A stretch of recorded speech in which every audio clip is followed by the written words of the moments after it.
Hey guys, I'm in Pune for the next couple of days and I'm going to show you everything I get up to, and hopefully you'll get some inspiration for your own trip to Pune. It's my first day here today and I'm going out to explore the city, so let's go.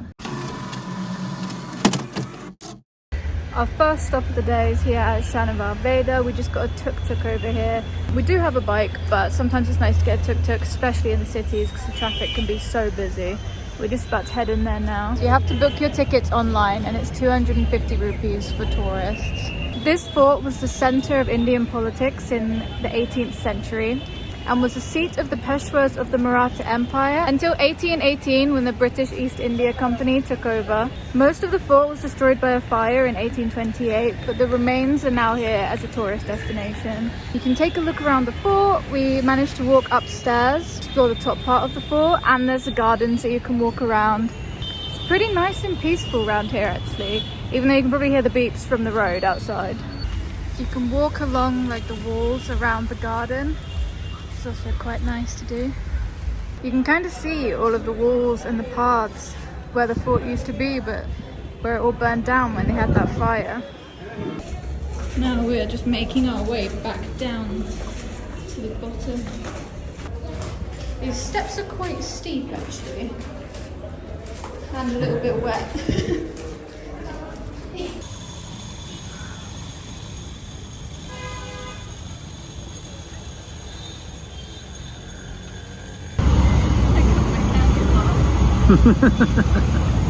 We've left the fort and walked to the Lal Mahal Red Palace, which is just a few minutes around the corner. We're going in to explore that now. This palace was the childhood home of the Shivaji Maharaj of the Maratha Empire. It was founded by his father in 1630, but unfortunately it's burned down a few times since then, so this is a reconstruction of the original Red Palace.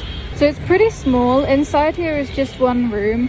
It's filled with pictures that depict the Shivaji Maharaja's life. It's pretty interesting and it's also free to enter. You only take a few minutes around here. As you can hear, it's right by the busy road.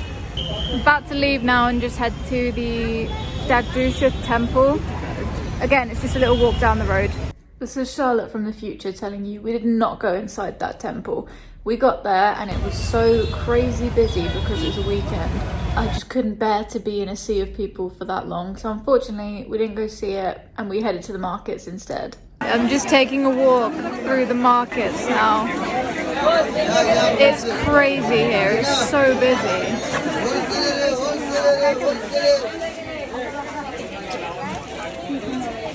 This market was so busy and it sold basically everything you could possibly want, from makeup to bags to shoes to kitchenware. They also had these tailoring shops and I was gonna get a dress but none of them fit me properly, so I didn't end up getting one this time. We're in another tuk-tuk heading to Agakhan Palace. The traffic is just insane. I'm so glad we decided to tuk-tuk instead of getting our motorbike out today.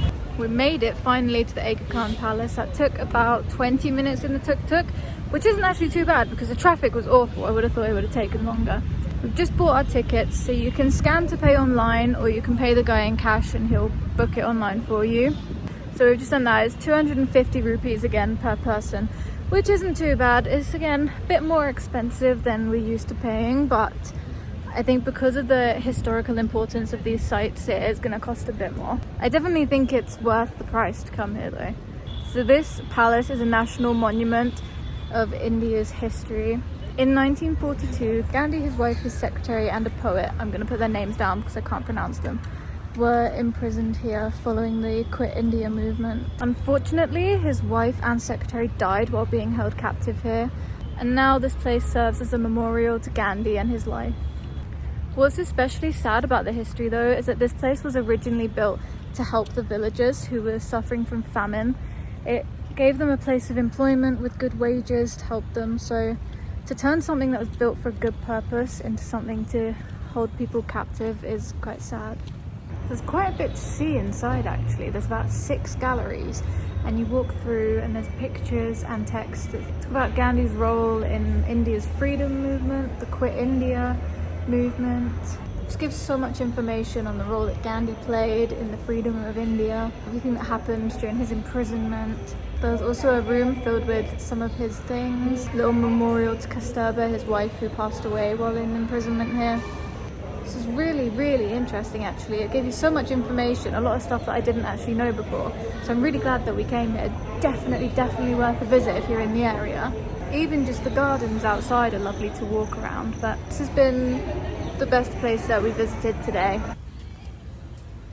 So we walked down the path to Samadhi, which is the way that Gandhi walked. This is where Gandhi's ashes are kept. The ashes of his wife Kasturba and his secretary Mahadev. We're getting tuk-tuk back home now, back to our hotel.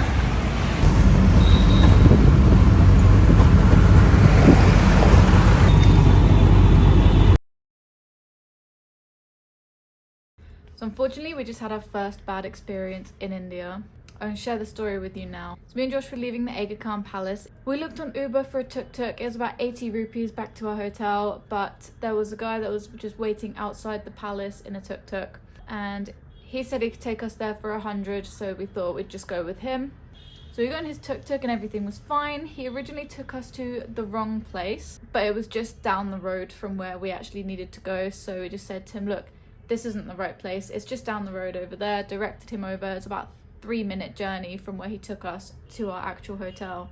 So we originally agreed on 100 rupees. When he dropped us off, he said, okay, that's gonna be 250 rupees.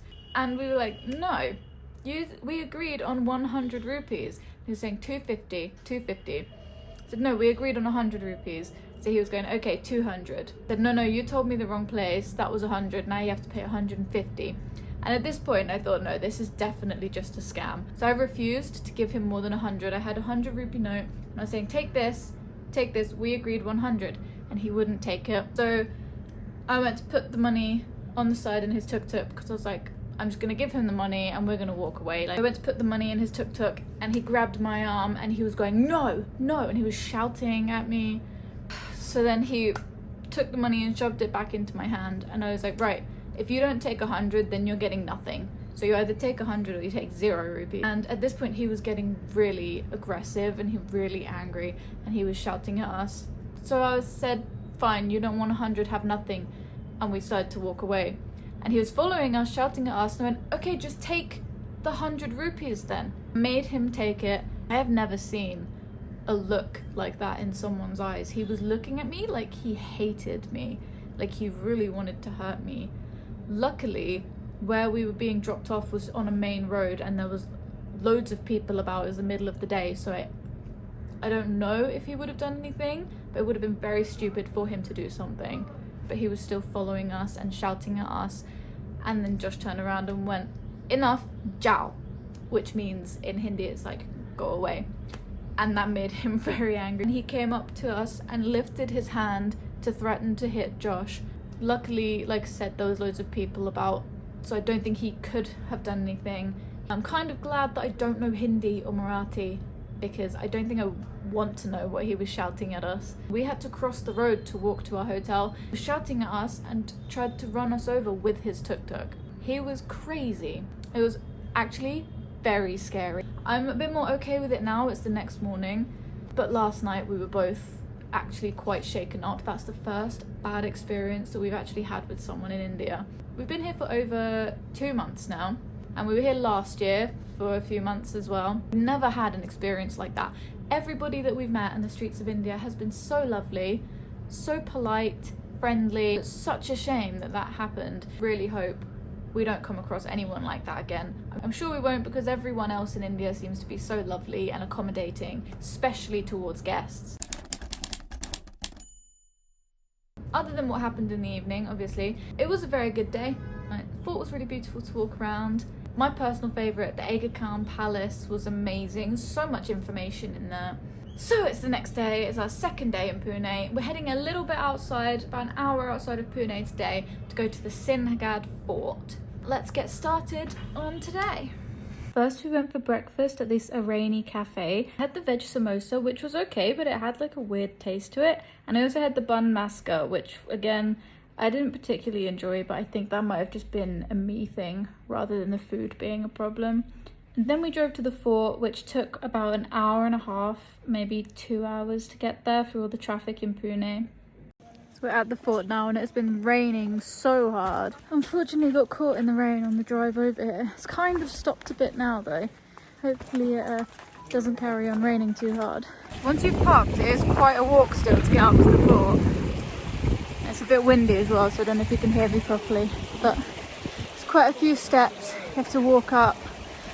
But it's quite nice actually, because you get to walk through all of the turrets and see some of the fort as you're walking up to the main area. If it wasn't foggy, we'd be able to see some nice views off the side as well, but at the minute all we can see is cloud.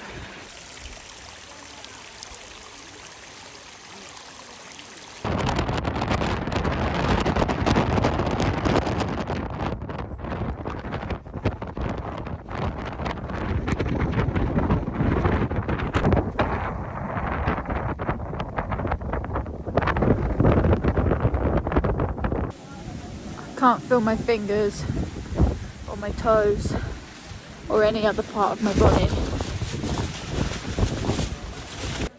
So we're walking back down to the bike now. Been here for maybe an hour. You can walk around for ages. There's so many places to walk, but the thing is it's so foggy we couldn't see where to walk to next. But I'm sure you could literally spend all day here. That fort was way bigger than I was expecting it to be. You could probably spend all day just walking around there, and I would have loved to if it wasn't so windy and rainy. I was freezing by the time we actually got back home. It was also really foggy, so we couldn't tell which direction we were walking in. So if you're gonna visit, maybe visit on a day when you know it's not gonna be raining. Plan it a bit better than I did. Now it's time for my thoughts on Pune, and this might be controversial, but I'm gonna be honest.